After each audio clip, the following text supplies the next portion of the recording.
yang kita ketahui, Indonesia merupakan negara yang memiliki beragam agama dan kepercayaan. Islam menjadi agama mayoritas yang dianut masyarakat Indonesia.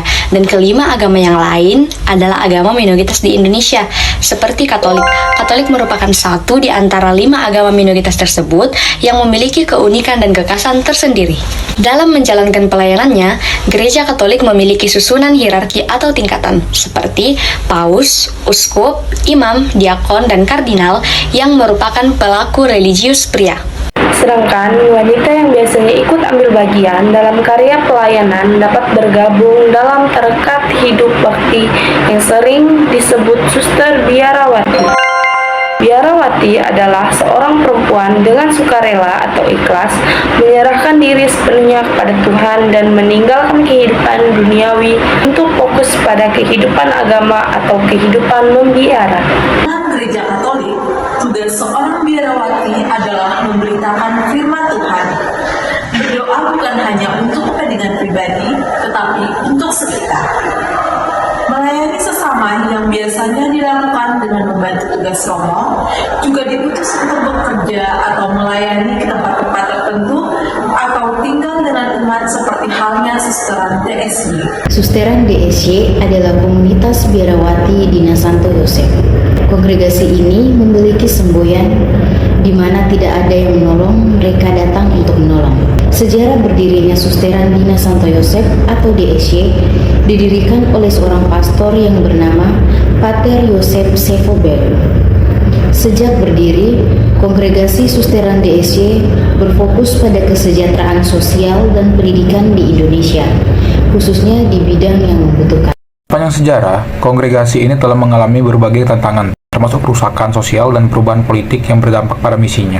Perkembangan pelayanan Suster DSY di bidang pendidikan dan kesehatan semakin pesat. Mereka membuka berbagai lembaga pendidikan, mulai dari taman kanak-kanak, TK, sekolah dasar, SD, dan sekolah menengah pertama, SMA. Mereka yang mendirikan klinik untuk membantu masyarakat yang membutuhkan, terutama di daerah terpencil seperti Tenibar dan Maluku Tenggara. Kemerdekaan dan pengakuan pada tahun 2014, kongregasi DSY secara resmi diakui oleh kongregasi independen oleh Institut Hidup Bakti Vatikan.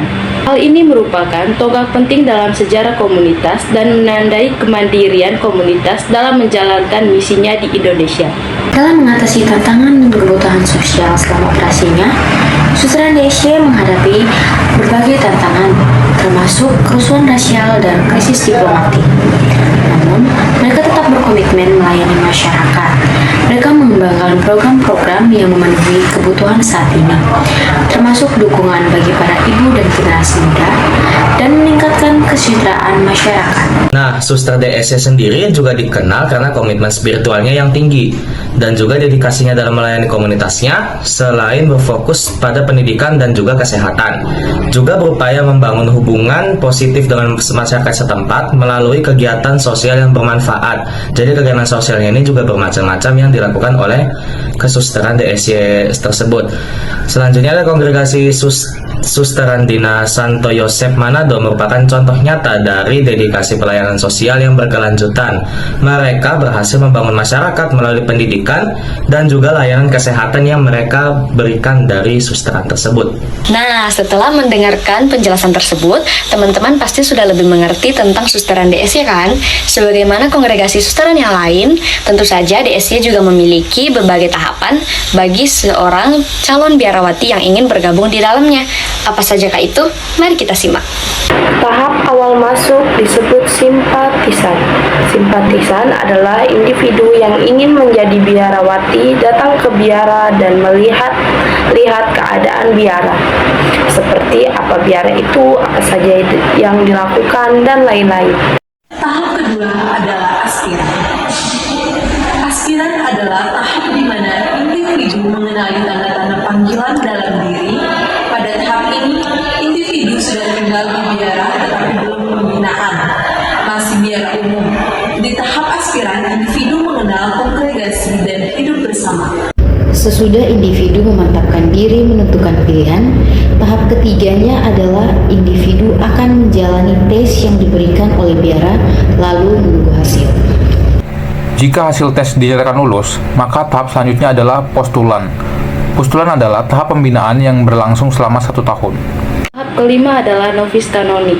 Novis kanonik adalah novis yang selama 1 tahun individu tidak boleh keluar kemana-mana. Apapun yang terjadi di luar sana, segenting apapun keadaannya, tidak boleh meninggalkan biara dan hanya fokus di dalam biara untuk berdoa. Tahap keenam adalah novis tahun kedua. Novis tahun kedua adalah tahapan setelah pembinaan, di mana para biarawati keluar untuk melaksanakan praktek selama 6 bulan di komunitas-komunitas karya. Setelah 6 bulan, para biarawati kembali lagi pada pembinaan dan mengikuti masa orientasi masyarakat.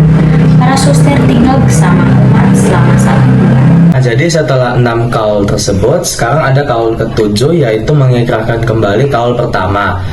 Jadi setelah mengikrarkan kembali kaul pertama ini, para suster itu masih akan mendapat lagi bimbingan. Nah, bimbingan ini akan mereka lakukan selama 1 tahun. Setelah mereka menyelesaikan bimbingan ini selama 1 tahun, atau pembinaan yang mereka lakukan full penuh selama 1 tahun ini, selanjutnya mereka barulah bisa diutus kemana-mana.